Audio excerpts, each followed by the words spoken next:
If you want to get photos taken with the spring blossoms, now is the time to actually make your plan. So yes, it's still winter, but we can plan toward the next spring season. The first blossoms actually make their debut near the end of this month. And once the flowers start to bloom, they don't stop. We are rolling out a bloom time photo calendar for you so you don't miss your window. Photographer Whitney Robbins is here to map it all out. It's great to see you. Thank you. And you're wearing the blossoms too. We're willing it. I'm hoping that I can send good out when the snow melts and they come. Yeah, let's do that together collectively, and hopefully that happens. What prompted this idea, Whitney, this topic idea? So I wrote this blog post about 3 years ago, and I was just having a lot of influx of inquiries of people look outside, they see blossoms, like, oh, I want pictures of that. And then they would contact me and my schedule would be already full. Sure. And we'd have to squeeze them in, or it wouldn't work, and I have to, find a friend to do them, or it was just a lot of headache. And I realized that it's just not something that people know about. They're not, in the photo world, we know, okay, you start planning things in advance, but people, they just weren't educated enough. So I wanted to make a very user-friendly guide, so you just scroll down and you find the flower you want, and then I have a little blip of this is when they bloom, but this is when you need to book your photographer. So from a photographer standpoint, we'll go a little selfish. It was sanity saving. It was a little bit, yeah. A lot of disappointed emails I'd have to send back. Right. But also it's true. I mean, these topics come up annually, and even here at Studio 5, we always joke that we've got to remind people when to plant their wheatgrass for that same reason, because you forget to plan ahead and look ahead. So you're helping us do this, and I love that you've done it by flower. If you want these flowers in your family photos for spring 2023, we're going to plan it out for you. So let's go through the run through, starting with the cherry blossoms. Yeah, okay, the cherry blossoms are first, and they're kind of I call them the domino effect of flowers. As soon as they bloom, I have a really good idea. I've been doing this a long time now. I have a really good idea of when everything else falls into place. We need to just make you an honorary member of the KSL weather team or something. It sounds like you've got it down to a science. Yeah, that's cool. It's funny how all that all plays out, but yeah. So that's your cue. The cherry blossoms are your cue. Yeah, so my friends and I, we have a blossom watch. We text each other pictures of the Capitol.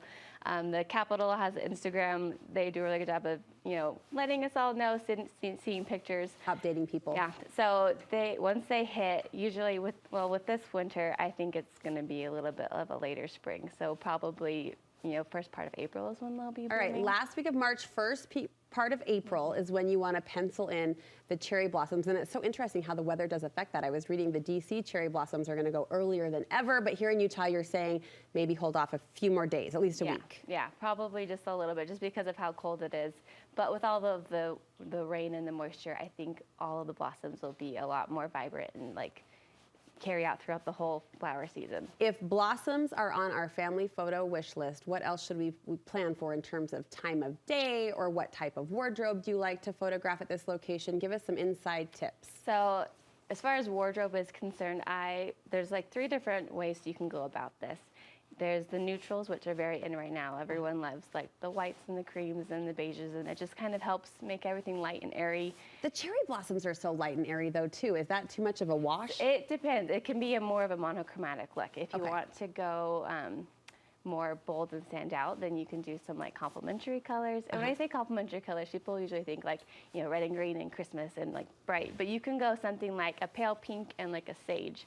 Pretty. Just as long as it's across from the color wheel from each other. But I'm hearing you say treat the photo blossoms as part of the palette. Yes. Right? So the pink blossoms, maybe sage in your wardrobe. Yes. Okay. Yeah.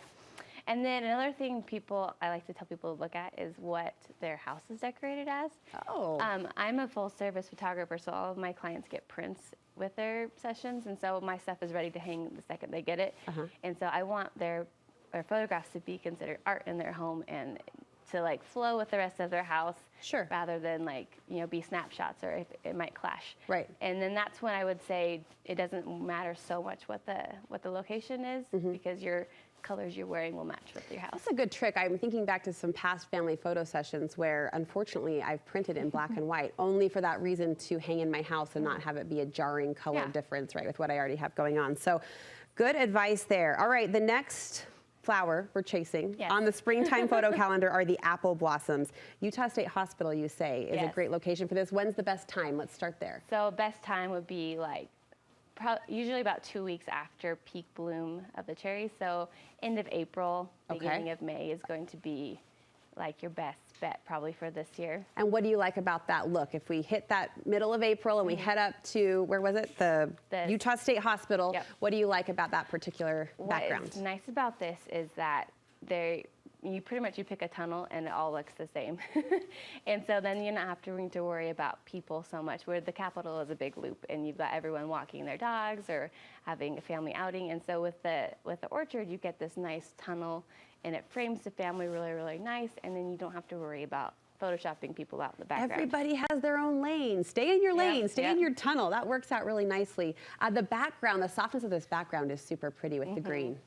And it's like, taking you back to art class, leading lines, vanishing point, it all just focuses on your subject. All right, May 14th through the 27th, you say, is peak time for the yellow wildflowers. Where can we go chasing yellow wildflowers? Okay, so those are beautiful, and they only bloom at high elevation. So Ensign Peak and Squaw Peak are going to be the best, like, user-friendly places. But if you want somewhere that's not like full of people, you basically can pick any mountain and just go to that same elevation, because they will be the same across the whole Wasatch. You are a scientist. You are a meteorologist at heart. And the yellow provides kind of a more poppy color palette.